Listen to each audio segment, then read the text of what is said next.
For today's worship, we shall read Luke's Gospel, ఆరాధన వర్తమానం నిమిత్తము లూకాసు వార్త chapter 13. 13వ అధ్యాయము. Luke's Gospel, chapter 13. లూకాసు వార్త 13వ అధ్యాయము. We read from verses 10 to 13. 10వ వచనం నుంచి 13వ వచనం వరకు చదువుకుందాం. Luke's Gospel, chapter 10, verses 10 to 13. లూకాసు వార్త 13వ అధ్యాయము 10వ వచనం నుంచి చదువుకుందాం. విశ్రాంతి దినమున ఆయన యొక్క సమాజ మందిరంలో బోధించినప్పుడు 18 ఏండ్ల నుండి బలహీనపరచు దయ్యము పట్టిన ఒక స్త్రీ అచ్చట నుండెను. ఆమె నడుం వంగిపోయి ఎంత మాత్రమునో చక్కగా నిలవబడలేకుండెను. యేసు ఆమెను చూచి రమ్మని పిలిచి, అమ్మా, నీ బలహీనత నుండి విడుదల పొంది ఉన్నావని ఆమెతో చెప్పి ఆమె మీద చేతులుంచగానే ఆమె చక్కగా నిలవబడి దేవుని మహింపరచెను. May the Lord bless this scripture and speak to us. దేవుడి లేఖన భాగంలో దీవించి మనతో మాట్లాడునుగాక. Let us pray. Our loving Heavenly Father, మా ప్రియ పరలోకపు తండ్రి, grant us thy word from heaven. పరలోకం నుంచి మీ యొక్క స్వరాన్ని మాకు వినిపింపచేయండి. Speak to us and strengthen us. మాతో మాట్లాడి మమ్మల్ని బలపరచండి. Help us to worship in spirit and truth. ఆత్మతోనూ సత్యంతోనూ మిమ్మల్ని ఆరాధించటకు మాకు సహాయం చేయండి. Help us to hear thy word. మీ యొక్క స్వరంను వింటకు మాకు సహాయం దయచేయండి. In Jesus' name, amen. యేసుక్రీస్తు వారి నామమున ప్రార్థిస్తున్నాం తండ్రి, ఆమేన్. Amen. The portion we read now మనం చదువుకున్న వాక్య భాగంలో is a description of a woman who was healed on Sabbath day. సబ్బాతు దినమున స్వస్థపరచబడిన యొక్క స్త్రీని గురించి మనం చూస్తున్నాం. And we also find an important character, our Lord Jesus Christ. ఇందులో అతి ప్రాముఖ్యమైన పాత్ర యేసుక్రీస్తు వారిదని మనం చూస్తున్నాం. And another important point is the Sabbath day. మరి యొక్క ప్రాముఖ్యమైన అంశం ఏంటి అంటే సబ్బాతు దినం. Here the description is, మనం చదువుకున్న వాక్య భాగంలో Jesus was teaching in one of the synagogues on the Sabbath. సమాజ మందిరంలో విశ్రాంతి దినమున యేసుక్రీస్తు వారు బోధిస్తున్నారు. In verse 10. అది 10వ వచనంలో ఉన్నది. On the Sabbath day, ఆ యొక్క విశ్రాంతి దినమున Jesus was teaching in the synagogue. యేసుక్రీస్తు వారు ఆ యొక్క సమాజ మందిరంలో బోధిస్తూ ఉన్నారు. Synagogue was regarded as a house of God or a prayer house. సమాజ మందిరము దేవుని యొక్క ప్రార్థనా మందిరాన్ని సూచిస్తూ ఉందన్నమాట. Jesus Christ used to go to synagogue and preach on the Sabbath day. యేసుక్రీస్తు వారికి సమాజ మందిరానికి వెళ్ళే వాడుక ఉన్నది, అలాగే అందులో బోధించే ఆ యొక్క అలవాటు కూడా ఉన్నది. So on Sunday or on Sabbath day, Jesus Christ was teaching in the synagogue. యేసుక్రీస్తు వారి యొక్క విశ్రాంతి దినాన సమాజ మందిరంలో బోధిస్తూ ఉన్నారు. Verse 11 says, 11వ వచనం there was a woman there who for 18 years had an infirmity caused by a spirit, a demon of sickness. She was bent completely forward and utterly unable to straighten herself up or to look upward. 18 ఏండ్ల నుండి బలహీనపరచు దయ్యము పట్టిన ఒక స్త్రీ అచ్చట నుండెను. ఆమె నడుం వంగిపోయి ఎంత మాత్రమునూ చక్కగా నిలవబడలేకుండెను. This woman ఈ యొక్క స్త్రీ was a daughter of Abraham. Abraham యొక్క కుమార్తె అనబడింది. In verse 16, 16వ వచనంలో this woman was regarded as the daughter of Abraham. ఇక్కడ ఈ స్త్రీ అబ్రహాము కుమార్తెగా ఎంచబడింది. Actually, she was not a real daughter of Abraham. నిజానికి ఈమె అబ్రహాం గారి యొక్క కుమార్తె కాదు. But after born again, కానీ తిరిగి జన్మించిన she తర్వాత became the daughter of Abraham. ఈమె అబ్రహాం గారి కుమార్తెగా అయింది. Acceptance of Jesus Christ, she became the daughter of Abraham. ఈమె రక్షణ పొందిన తర్వాత యేసుక్రీస్తు వారిని అంగీకరించిన తర్వాత అబ్రహాము కుమార్తెగా We ఎంచబడింది. also became sons and daughters of Abraham after accepting Lord Jesus Christ, our Savior. మనం కూడా మన రక్షకుడైన యేసుక్రీస్తు వారిని అంగీకరించిన తర్వాత Abraham కుమారులంగా కుమార్తెలంగా ఎంచబడ్డాము. She was saved by the grace of God. ఆమె దేవుని కృప వలన రక్షించబడింది. Those who are saved by the grace of God, they are regarded as the sons and daughters of God. ఎవరైతే దేవుని కృప వలన రక్షించబడ్డారో వారు దేవుని కుమార్తెలు కుమారులు అనబడుచున్నారు. And verse 12 says, 12వ వచనం, and when Jesus saw her, he called her to him and said to her, Woman, you are released from your infirmity. యేసు ఆమెను చూచి రమ్మని పిలిచి, అమ్మా నీ బలహీనత నుండి విడుదల పొంది ఉన్నావని ఆమెతో చెప్పి. Why Jesus called that woman? ఎందుకు యేసుక్రీస్తు వారు ఆమెను పిలిచారు? She was in the synagogue. ఆమె సమాజ మందిరంలో ఉన్నది. She was sick. ఆమె బలహీనత కలిగి ఉన్నది. She was unable to walk or unable to look forward. ఆమె నడవలేకున్నది, పైకెత్తి చూడలేని స్థితిలో ఆమె ఉన్నది. Because a demon of sickness bounded her for 18 years. ఎందుకంటే 18 ఏండ్ల నుంచి బలహీనపరచు దయ్యము ఆమెను పట్టింది. A demon of sickness. బలహీనపరచు దయ్యము. This woman was regarded as the daughter of Abraham. ఈ స్త్రీ అబ్రహాము కుమార్తెగా ఎంచబడుచున్నది. But she gave a room or a chance to Satan to bound her. కానీ ఈమె ఏంటంటే అపవాదికి తన జీవితంలో చోటిచ్చిందనమాట ఆమెను బంధించడానికి. Even though she was born again, ఆమె తిరిగి జన్మించినప్పటికీ, even though she was regarded as daughter of Abraham, ఆమె అబ్రహాము కుమార్తెగా ఎంచబడినప్పటికీ, even though she was going to synagogue regularly, ఆమె సమాజ మందిరమునకు వెళ్ళుచున్నప్పటికీ, even though she worshipped God and exalted God, ఆమె దేవుని గణపరిచినప్పటికీ ఆరాధించినప్పటికీ, she was bounded by a spirit of sickness for 18 years. ఆమె బలహీనపరచు దెయ్యము చేత 18 ఏండ్ల నుంచి బంధించబడిన స్థితిలో ఉంది. She never stopped to come to the church of God. ఆ బలహీనతను బట్టి ఆమె సమాజ మందిరానికి రావడం మానలేదు. Even though she was sick, ఆమె బలహీనరాలైనప్పటికీ, she bent and unable to look forward. ఆమె వంగిపోయి పైకి చూడలేని స్థితిలో ఉన్నప్పటికీ, She regarded the house of God. ఆమె దేవుని మందిరాన్ని ఘనముగా ఎంచింది. So the Lord Jesus Christ looked her faith and fervency in the house of God. అందువలన యేసుక్రీస్తు వారు ఆమె యొక్క విశ్వాసాన్ని, ఆమె యొక్క ఆత్రుతను చూచారన్నమాట. So the characteristics of this woman were, ఈమె యొక్క అలవాట్లు ఏంటి అంటే, she has a great regard for the house of God. దేవుని మందిరాన్ని పట్టడానికి ఎంతో ఆ యొక్క ప్రాముఖ్యత ఉందన్నమాట. She observed Sabbath with utmost reverence. ఆమె ఎంతో పరిశుద్ధతతో లేకపోతే గౌరవంతో విశ్రాంతి దినాన్ని ఆచరించేది. And she also obeyed the voice of God. దేవుని మాటకు ఆమె విధేయురాలయ్యింది. So that was the great characteristics of woman. ఇవి ఆమెలో ఉన్న గొప్ప లక్షణాలు. So Jesus saw her faith. యేసుక్రీస్తు వారు ఆమె విశ్వాసాన్ని చూచారు. So he called her unto him. అందువలన ఆయన తన యొద్దకు ఆమెను పిలిచారు. Woman, అమ్మా, you are released from your infirmity. నీ బలహీనత నుండి విడుదల పొంది ఉన్నావని ఆమెతో చెప్పి. We read that. What was that sickness? మనం చదువుకున్నాం ఏ బలహీనత అది. A sickness, she completely bent and unable to look forward. ఆమె నడుము వంగిపోయి ఎంత మాత్రమును చక్కగా నిలవబడలేని స్థితిలో, చూడలేని స్థితిలో ఉన్నది. A demon of sickness bounded her for 18 years. బలహీనపరచు దయ్యము 18 ఏండ్ల నుంచి ఆమెను పట్టి పీడిస్తూ ఉన్నది. So even though we are born again, మనము తిరిగి జన్మించినప్పటికీ, we also sometimes bounded by the demons or spirits of sickness. కొన్నిసార్లు మనము కూడా ఆ దయ్యముల చేత లేకపోతే బలహీనపరిచే ఆత్మల చేత బంధించబడుచు ఉంటాం. Demons have ability to blind us. దయ్యములకి మనల్ని గ్రుడ్డివారిని చేసే ఆ యొక్క శక్తి వాటికి ఉన్నది. To mute us. మనల్ని మూగవారిగా చేయగలదు. Sometimes we will be very, very violent. మనం అనేక సార్లు చాలా ఉగ్రులుగా ఉంటాము. And sometimes terribly suffer due to the sufferings caused by demons. అనేక సార్లు ఎన్నో ఘోరమైన బాధలకి గురవుతూ ఉంటాం అన్నమాట. Maybe caused by demons, that is called seizures or epilepsy.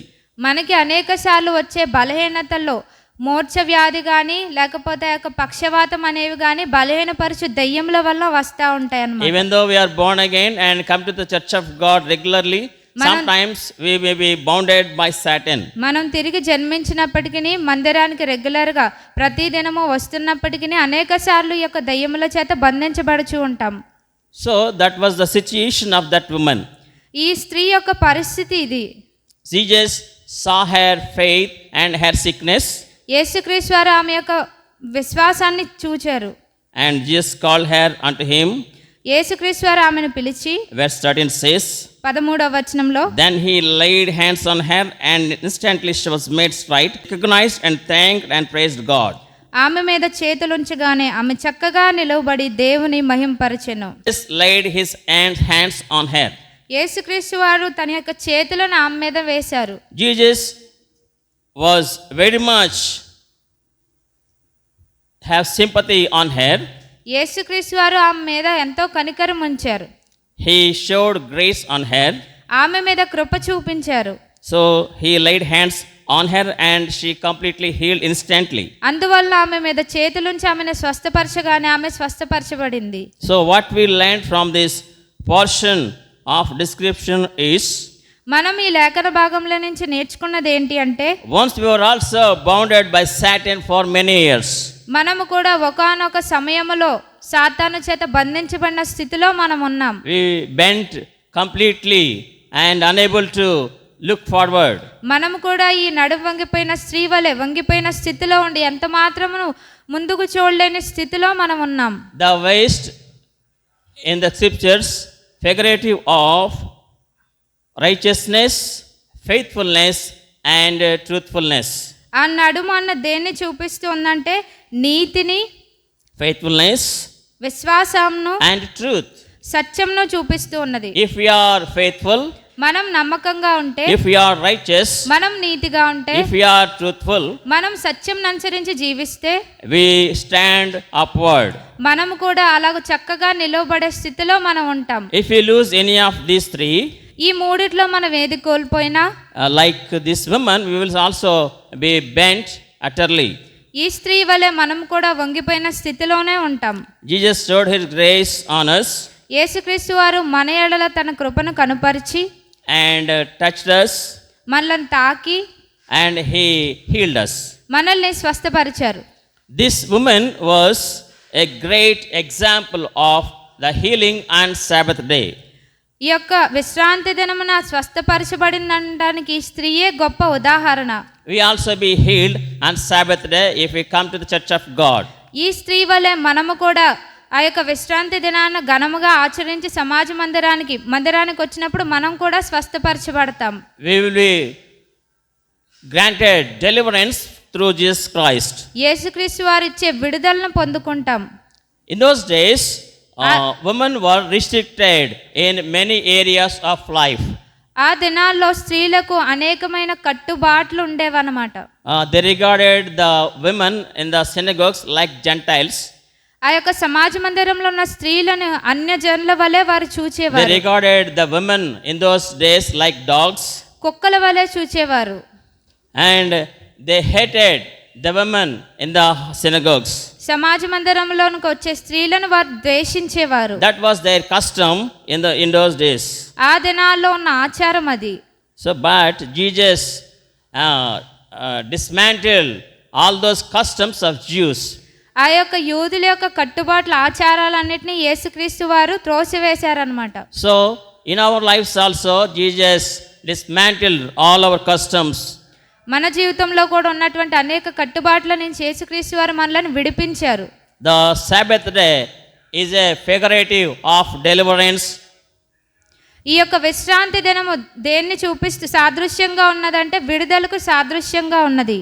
So, as the woman was delivered on the Sabbath day, ఈ స్త్రీ విశ్రాంతి దినాన విడుదల చేయబడింది. we also be delivered on Sunday or the Sabbath day, whatever may be our bonds. మనం కూడా అనేక బంధకాల నుంచి ఈ యొక్క విశ్రాంతి దినాన లేకపోతే ఆదివారాన విడుదల పొందుతాం. Bonds of sickness, మనకు ఉన్నటువంటి బలహీనతలు కానీ, bonds of sin, పాపపు బంధకముల నుంచి, and bonds of all kinds of evil mind. మనకు వచ్చే ఆ యొక్క దుష్ట లక్షణాల నుంచి కూడా మనం విడుదల పొందుతాం. God wants to deliver us from our demon bonds. దేవుడు మన యొక్క బంధకాల నుంచి మనల్ని విడిపించాలని కోరుకుంటున్నారు.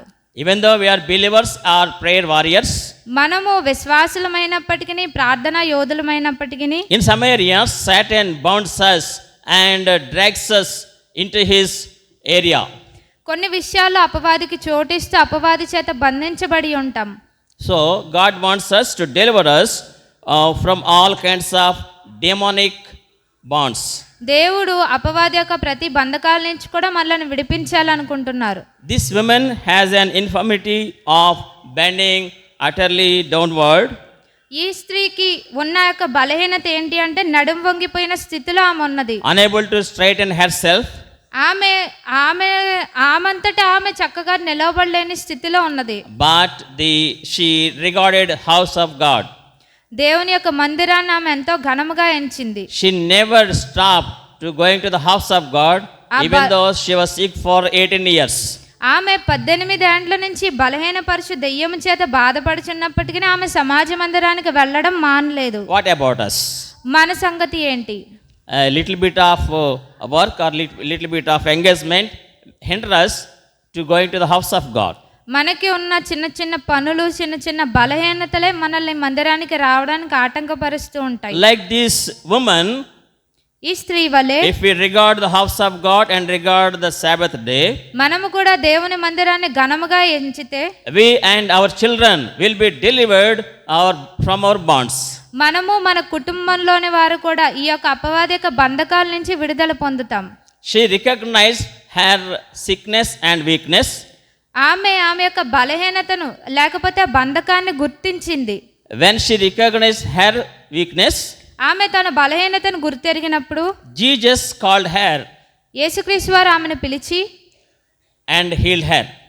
ఆమెను స్వస్థపరిచారు. We also to be recognize our bonds, our situations, our weaknesses and our sicknesses. మనం కూడా ఏ బలహీనతల్లో ఉన్నామో ఏ స్థితిలో ఉన్నామో గుర్తెరగాలి. Then Jesus will call us. అప్పుడు యేసుక్రీస్తు వారు ఆ స్త్రీని పిలిచినట్టే మనల్ని కూడా He పిలుస్తారు. will lay his hands on us ఆయన తన చేతులను మన మీద ఉంచి and he will heal us. మనల్ని స్వస్థపరుస్తారు. No matter whoever you are. మనం ఎవరమైనప్పటికీ ఏ స్థితిలో ఉన్నవారమైనప్పటికీ Like this Abraham's daughter, we are to recognize our condition. ఈ అబ్రహాం కుమార్తె వలె మనము కూడా మన నిజ స్థితిని గుర్తెరగాలి. That is the will of God. అది యేసుక్రీస్తు వారి చిత్తము.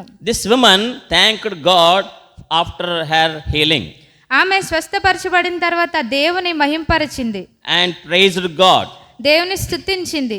So this woman who was regarded as the daughter of Abraham, అందువలన ఈ స్త్రీ అబ్రహాము కుమార్తెగా ఎంచబడింది. she worshipped God in spirit and truth. ఆమె దేవుని ఆత్మతో సత్యముతో ఆరాధించింది. So through this portion of description, ఈ యొక్క లేఖన భాగముల ద్వారా we learned that మనం ఏం నేర్చుకున్నామంటే once we were in the bonds of Satan, ఒకానొక సమయములో మనము అపవాది యొక్క బంధకాల్లో ఉన్నవారము. Jesus called us, delivered us from all kinds of bondages. యేసుక్రీస్తు వారు మనలను పిలిచి ఆ బంధకాల నుంచి విడిపించి మనలను విడుదల According to Isaiah chapter 28 verse 22, యెషయా గ్రంథము 28వ అధ్యాయము 22వ వచనం. Isaiah 28 and 22. యెషయా గ్రంథము 28వ అధ్యాయము 22వ వచనం.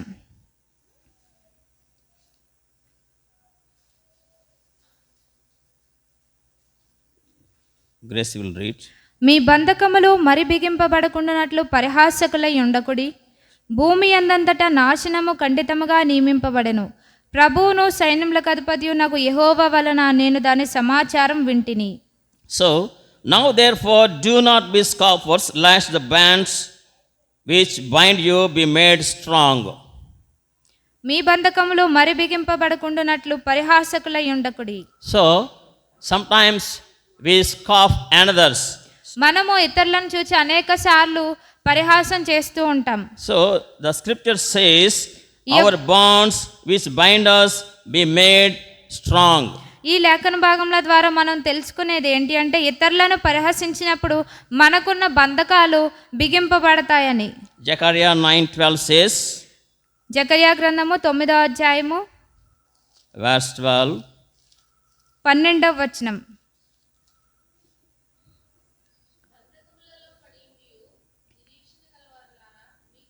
మరలా ప్రవేశించుడి, రెండంతలుగా మీకు మేలు చేసేదనని నేడు నేను మీకు తెలియచేయుచున్నాను. this is a great promise for us, God given us today.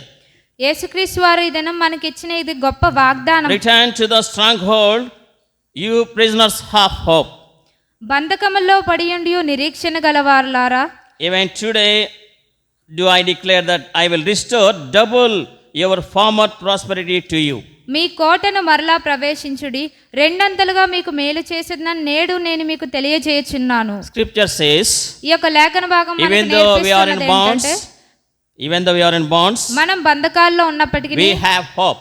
మనకి ఒక నిరీక్షణ అంటూ ఉన్నది. Our hope is our Lord Jesus Christ. మనకున్న నిరీక్షణ మన యేసుక్రీస్తు వారే. We have hope in Jesus Christ. యేసుక్రీస్తు వారి వల్ల మనకి గొప్ప నిరీక్షణ Our ఉన్నది. hope is our Lord Jesus Christ is coming for us. మనకున్న నిరీక్షణ ఏంటంటే యేసుక్రీస్తు వారు మరలా మన కొరకు రెండవ రాకల్లో తిరిగి We will be వస్తున్నారు. caught up in the air. మనము ఆ రాకల్లో ఎత్తబడతాం. We will live eternity in his kingdom. నిత్యత్వము మనం ఆయన రాజ్యములో ఉంటాం. Isaiah 61:6 says, యెషయా గ్రంథము 61వ అధ్యాయం 6వ వచనం. Isaiah 61:6, యెషయా 61:6. మీరు యెహోవాకు యాజకులనబడుదురు, వారు మా దేవుని పరిచారకులని మనుషులు మిమ్మను గూర్చి చెప్పుదురు. జనముల ఐశ్వర్యంను మీరు అనుభవింతురు, వారి ప్రభావంను పొంది అతిశయింతురు. so according to this verse we read that ఈ యొక్క వచనం ప్రకారము after our bonds are shattered, మన యొక్క బంధకాల నుంచి మనం విడిపించబడిన తర్వాత God has made us priests and kings. దేవుడు మనలను యాజకులుగా, రాజులైన యాజక సమూహముగా ఆయన మనలను చేశారు. He wants to give us the wealth of nations, జనముల ఐశ్వర్యాన్ని మనకి ఇవ్వడానికి ఆయన ఇష్టపడుతున్నారు. and the glory shall be ours. వారి ప్రభావంను పొంది అతిశయింతురు అని చెప్తున్నారు. So after we released from the bonds, మనం బంధకాల నుంచి విడిపించబడిన God తర్వాత will restore us double blessing. దేవుడు మనలను మరలా సమకూర్చి ఆ రెండంతల ఆశీర్వాదాన్ని మనకిస్తారు. So Luke chapter 13 and verse 12, లోకాసు వార్త 13వ అధ్యాయము 12వ వచనం. and when Jesus saw her, he called her to him and said to her, woman, you are released from your infirmity. యేసు ఆమెను చూచి రమ్మని పిలిచి, అమ్మా నీ బలహీనత నుండి విడుదల పొంది ఉన్నావని ఆమెతో చెప్పి, She was released from her sickness. ఆమె తన బలహీనతల నుండి విడుదల పొందింది. Today God wants to release us from our sickness. ఈ దినము దేవుడు మన యొక్క బంధకాల నుంచి లేకపోతే బలహీనతల నుంచి మనల్ని Whatever may విడిపించాలనుకుంటున్నారు. be the sickness, అది ఏ బలహీనత whatever అయినప్పటికీ, may be the weakness, ఏ యొక్క అనారోగ్యమైనప్పటికీ, whatever may be the disease, అది ఏ విధమైన వ్యాధి అయినప్పటికీ God wants to release us from that sickness.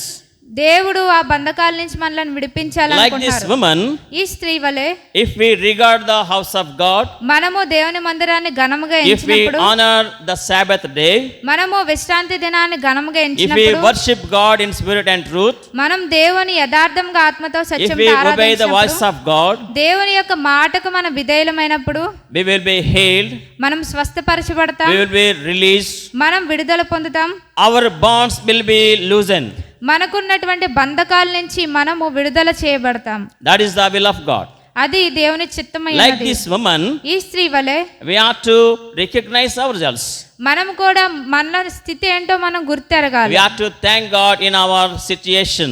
మన పరిస్థితుల్లో కూడా మనం దేవుని లేకపోతే స్తుతించాలి. And we ought to praise God in our sickness. మన యొక్క బలహీనతల్లోనూ మనం ఆయన్ని స్తుతించాలి. She never stopped to going to the house of God for 18 years even though she was sick. 18 ఏండ్ల నుంచి ఆమె బలహీనపరచబడిన స్థితిలో ఉన్నప్పటికీ ఆమె ఎప్పుడూ కూడా మందిరానికి వెళ్ళడం మానలేదు. So today God wants to let us know that ఈ దినము దేవుడు మనతో మాట్లాడాలనుకునేది ఏంటి అంటే, like this woman, ఈ స్త్రీ వలె we ought to be conquerors in our sicknesses. మన బలహీనతలను కూడా మనం జయించగలిగే శక్తి దేవుడు మనకు అప్పుడు She ఇస్తారు. conquered her sickness ఆమె తన బలహీనతను జయించింది. by going to the house of God, ఎలాగంటే మందిరానికి రావడం వలన, by listening to the word of God, దేవుని మాటలు వినటం వలన, by observing Sabbath day with utmost reverence. విశ్రాంతి దినాన్ని ఘనముగా ఆమె ఆచరించడం వలన. So, like this women, we ఈ have స్త్రీ to వలె worship God in spirit and truth మనం కూడా దేవుని ఆత్మతో సత్యముతో for His ఆరాధించాలి. deliverance, ఆయన ఇచ్చిన విడుదలను బట్టి, for His salvation, ఆయన ఇచ్చిన రక్షణను బట్టి, for His hope. ఆయన ఇచ్చిన నిరీక్షణను బట్టి. May the Lord bless this message. దేవుడి లేఖన భాగంలో దీవించును గాక. Amen.